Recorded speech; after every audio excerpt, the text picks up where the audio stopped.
Bonjour à tous. Je suis là pour vous faire une petite méditation. En tout cas, je suis très content de la partager et je suis très content de parler sur ce sujet, hein. La Pâque, la semaine sainte.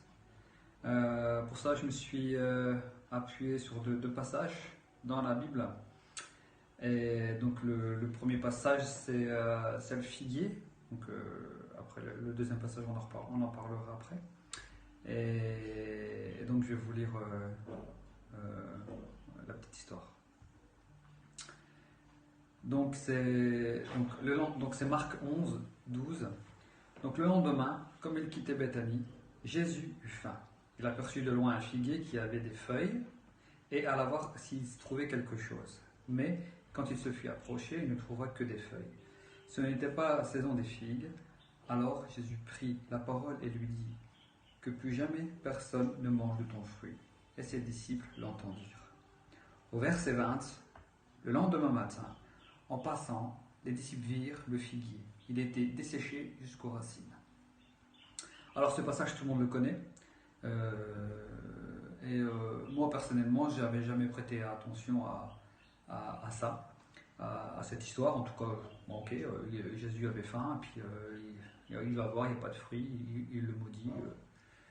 Jésus c'est Dieu, il fait ce qu'il veut, il n'y a pas de souci. Mais quand on va un petit peu plus en profondeur, et si on analyse un petit peu le contexte, on voit ici que Jésus a faim et il voit qu'il y a des feuilles. Et forcément, il voit le figuier, il voit qu'il y a des feuilles et on peut supposer que s'il y a des feuilles, forcément, c'est qu'il y a quelque chose il y a de la vie, quoi. S'il y a des feuilles, il y a de la vie. Et donc, il va voir et puis il n'y a pas de fruits. Ce qui peut être normal parce que c'est pas la saison des fruits. Mais Jésus va là-bas et il voit les feuilles. On peut supposer que s'il y a les feuilles, il pourrait y avoir des fruits, même si c'est pas la saison des fruits. Il n'y en a pas et il le maudit et il dessèche complètement. Jésus, au travers de cela, il a voulu démontrer et montrer quelque chose. Donc Jésus va démontrer quelque chose. Juste après ça, en fait, il va aller au temple et il va chasser les marchands du temple.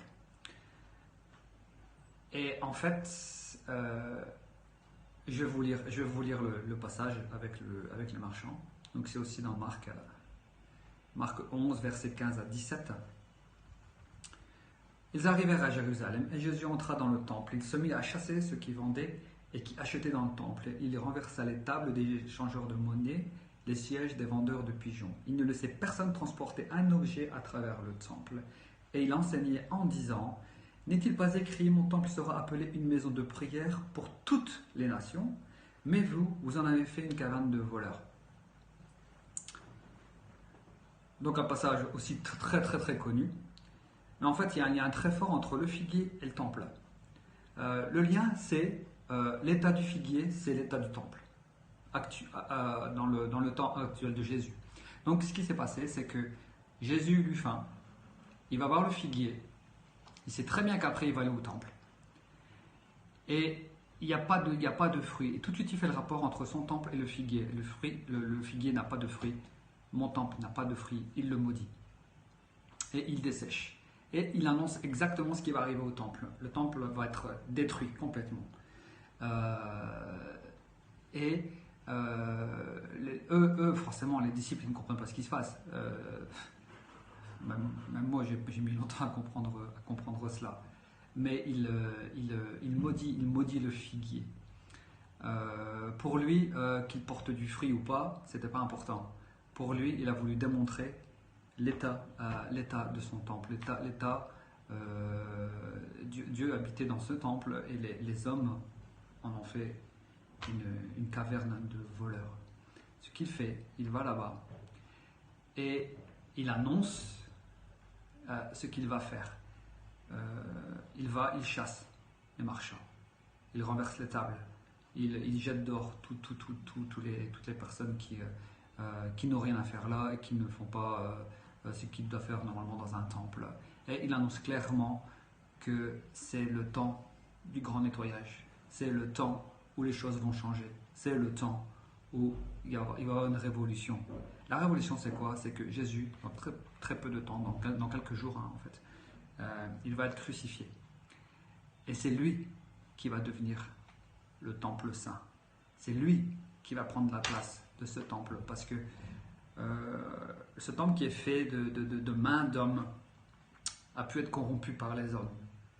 Mais Jésus, personne ne peut le corrompre. Et Jésus est venu spécialement pour faire l'œuvre de la croix. Il est venu spécialement pour mourir pour nous. Il est venu spécialement pour donner sa vie pour nous. Et il est le temple vivant actuellement. Il est ce temple, il a remplacé ce temple qui était un temple de voleurs, une caverne de voleurs, et là où on faisait exactement le contraire de ce qu'il fallait faire. Il a remplacé cela, il a donné sa vie pour cela. Il est devenu le temple saint, je dis bien. Et je trouve ça vraiment incroyable que il maudit le figuier, et il annonce deux choses. Il annonce que son temple ne porte aucun fruit, et il annonce que c'est lui qui va porter du fruit à la place, en chassant les marchands du temple, et créer un renouveau. Je trouve ça vraiment trop beau, quoi. Notre Dieu est trop fort, trop fort.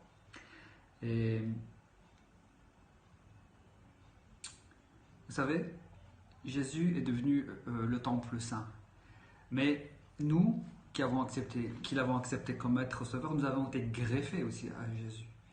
Donc ce qui s'est passé, c'est que Dieu même a touché notre cœur et a crucifié aussi notre ancien être à la croix avec Jésus-Christ.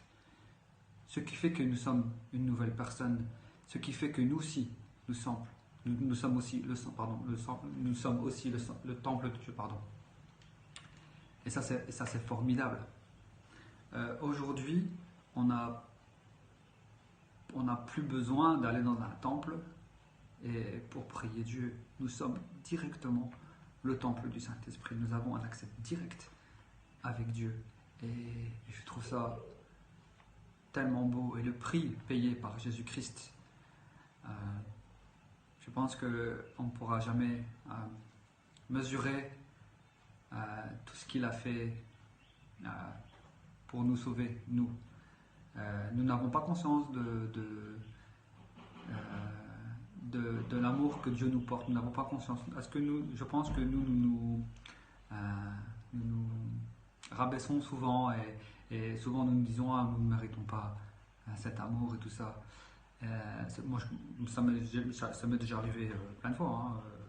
Je ne mérite pas, je fais que des bêtises, et Je pense que beaucoup d'entre nous avons eu des pensées comme ça, mais il ne faut pas penser comme ça. Dieu nous aime pour ce que nous sommes, et Dieu nous aime. Vous savez, quand Adam il a croqué dans cette pomme, nous avons été esclaves du diable, et nous avons hérité de cela. Et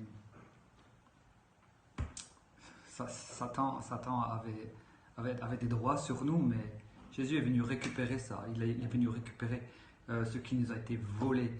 Et peu importe ce qu'on a fait, peu importe la vie que nous avons menée, à partir du moment où on a accepté Jésus à la croix, toutes ces choses, cet être-là, il a été cloué à la croix et c'était terminé. Aujourd'hui, nous sommes saints comme Jésus est saint aujourd'hui. Et en 3 jours, il l'avait annoncé aussi, en 3 jours, il a rebâti le temple, mais le temple parfait, qui est Jésus-Christ. Voilà les amis, j'espère que ça vous a fait du bien, j'espère que ça vous parle.